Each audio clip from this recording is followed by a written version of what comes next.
Hello everyone. One of the things you have to do in A-level politics, particularly in the power module, is to understand the Marxist theory of political power. And it's very difficult to do that without having a grasp of some of the basics of what Marxism actually is. Marxism is an economic theory that is used to explain relationships within society. It's named after Karl Marx, a 19th century German philosopher who wrote with Friedrich Engels, and they both studied the industrial conditions and the conditions of workers in 19th century Britain and 19th century Germany.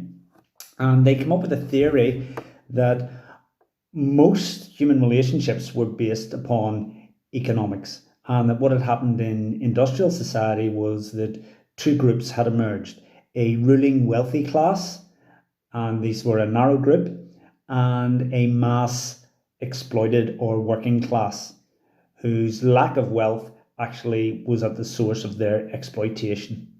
Now, Marxism can be a little bit overbearing at times. They see economic relationships everywhere, and there is some truth in it. I mean, if I had a pound for every time growing up that a parent said to me, "As long as you live under my roof, you'll do as what you're told," well, that's using economics in order to get a certain outcome.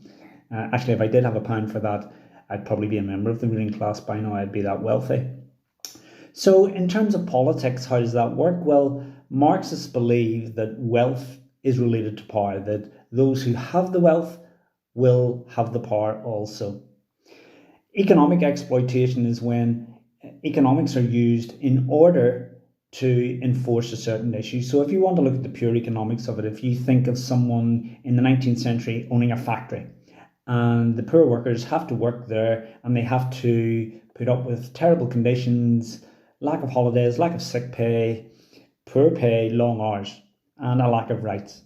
Well, the fact is they have to accept that because they're poor. It's not that they want to accept it. It's just their economic relationship with the owner means that their goodwill can be exploited. How does this work in politics? Well, perhaps we see it within societies, whereby political decisions, political outcomes, which is what power is all about, will actually favour the wealthy. So, for example, you have tax cuts introduced by Donald Trump in America, and those have disproportionately favoured the wealthy groups in society, and a very narrow group of society that is as well. We also see economic inequality. If you look at any of the inequality figures that exist, you will see that the vast amount of wealth within countries and also between countries internationally is concentrated among the few. We also see it in relationships between countries, whereby wealthy countries and also wealthy corporations will exploit the poverty of poorer nations. And we see this quite a lot in what we might call the sweatshop culture, whereby people in poorer societies have no choice but to accept the really unfair conditions and exploitative conditions that the West puts upon them and that the corporations put upon them.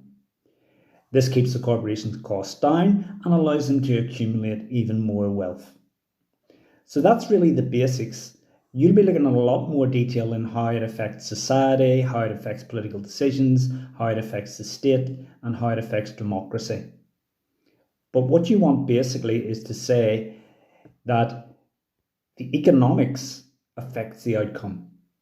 You need to look at the Marxist point of view, and it is only a point of view, that those with wealth have the power, and that decisions and outcomes favour them, whilst not favouring the rest of society and the vast majority within society who might be considered to be the exploited class.